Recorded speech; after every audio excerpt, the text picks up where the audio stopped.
We talked a lot last time about Mama and Papa when they got married in 1909. And Papa was the sixth of 7 children. Andrew, Uncle Andy was the oldest. And of the 7 children, Andy, then 36 years old, was the only one living outside the home.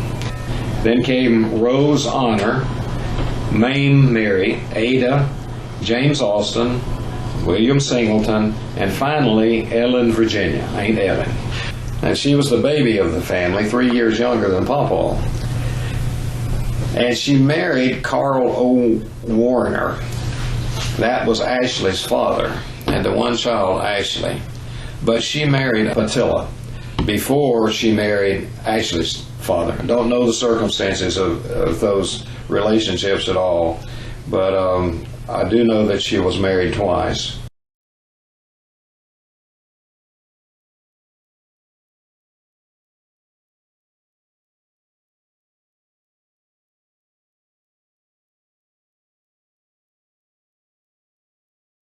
And according to Ashleigh, Aunt Ellen fell when she was a child swinging on a gate at the home place up there, James Wilkerson home place, and hit her head. And they carried her to the home, back to the house, and didn't think she was going to live. And but she got okay. But Ashley says she was never the same after that. So I think Ellen was strange in her later years, as any of us that knew her knew. I mean, she was a strange lady. I remember her house on 7th Avenue, right almost directly across from Richard Lyda's garage there, where Wayne's wife Doris was raised.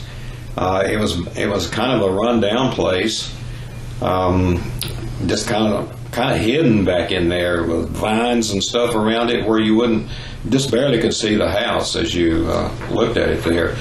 And but later in life, she lived with Ashleigh. Even though they didn't get along, they were like water and oil.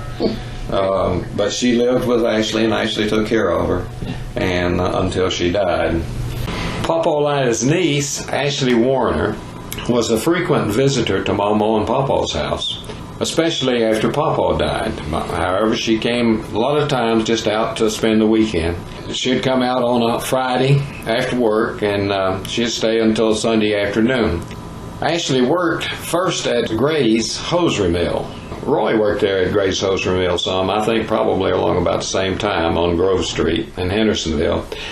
And she later worked at General Electric in Flat Rock, from which she retired. Now, Ashleigh was a real loyal churchgoer, and at that time she was going to First Presbyterian there in the corner of 7th Avenue and Grove Street.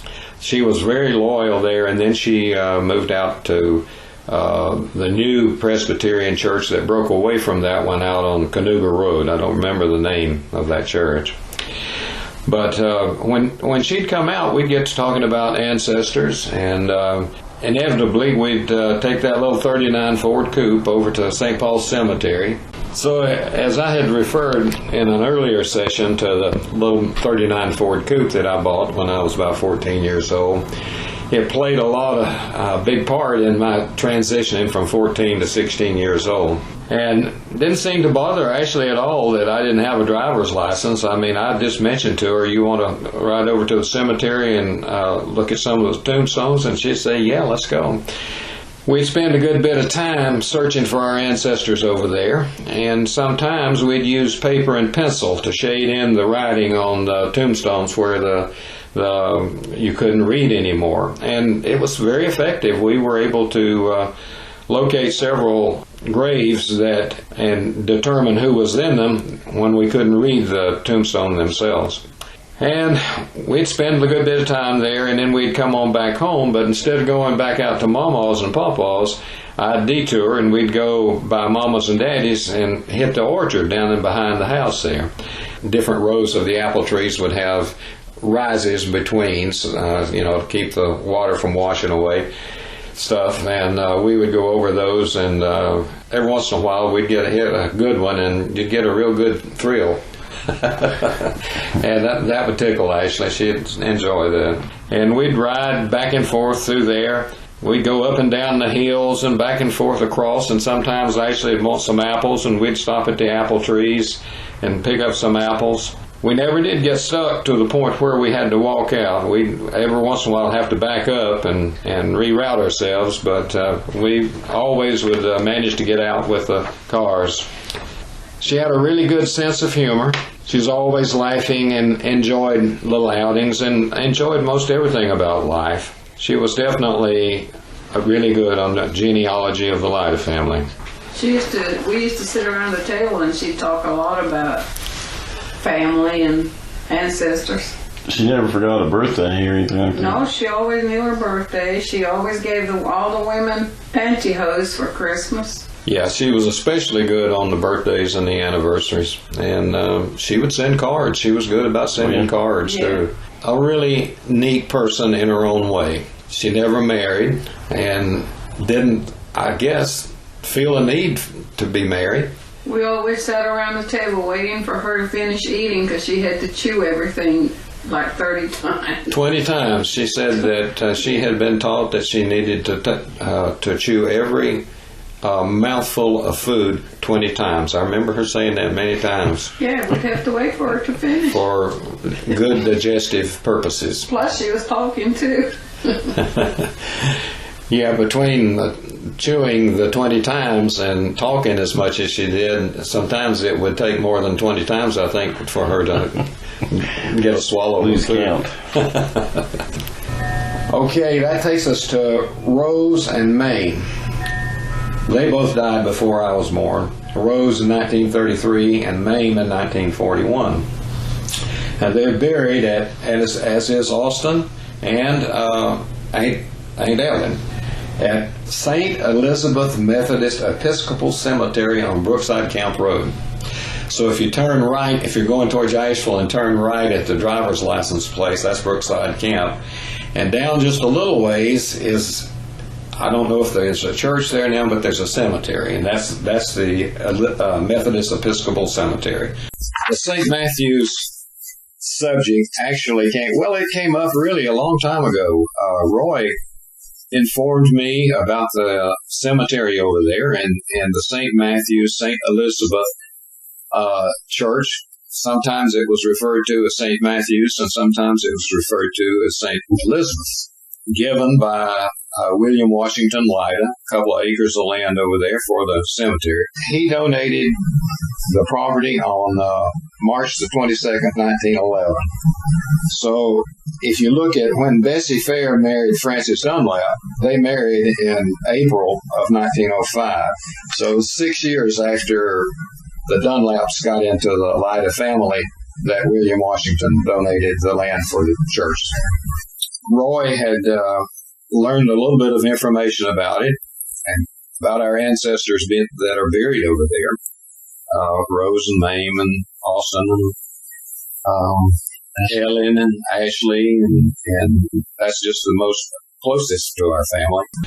Rose and Mame, again, like Uncle Austin, never married. And I heard mention of them as I was growing up, but it was usually in a kind of a hushed conversation. You know, there was no description about what was going on. And only in the last few years did I find out why. Barbara Lackey told me of visiting the house with her mother, Ethel, and she said her mother would grab her real tight when they'd go in the house and she wouldn't turn her loose till they left. And this comes from a story that was written by Terry Ruscin in his book, Glimpses of Henderson County, North Carolina. He did a lot of research on these two sisters, and thanks to him, we know a whole lot more about them than we did earlier. So he says the Spencer sisters operated a small hostelry, a little inn, named the Peacock, near Mills Gap and Cane Creek Road and Hooper's Creek community.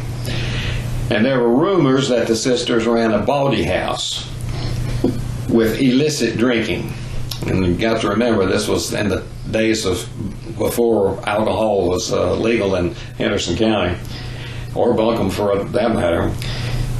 When Mame died, the operation of the inn continued by a first cousin, Ira Lyda Sims. She married a Sims, 54. She was 54 at the time.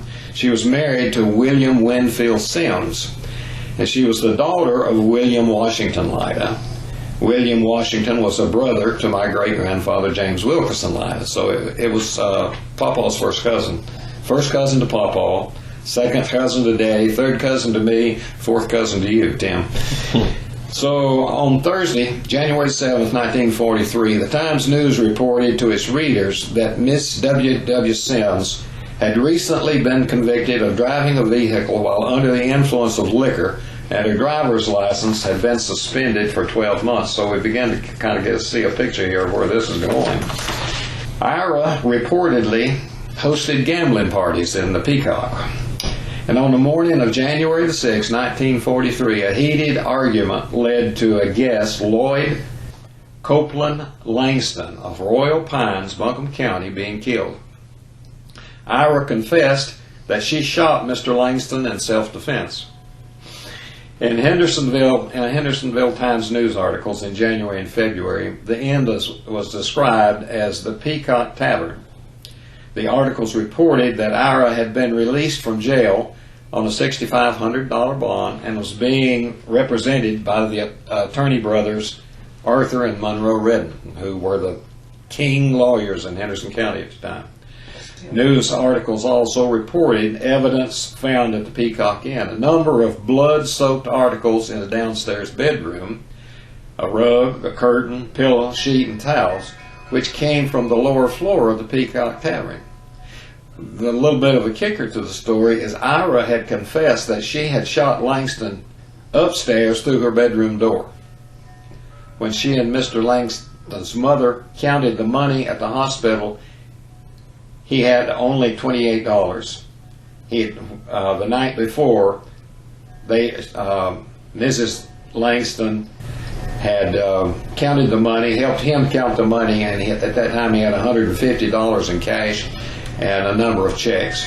And when they counted it, after he got shot, he had $28. So he lost a little bit of money that night. Now, on October the 14th, 1943, Times News reported that the case against Mrs. Sims is non-suit, which means that it's not guilty. Terry raised a question, though.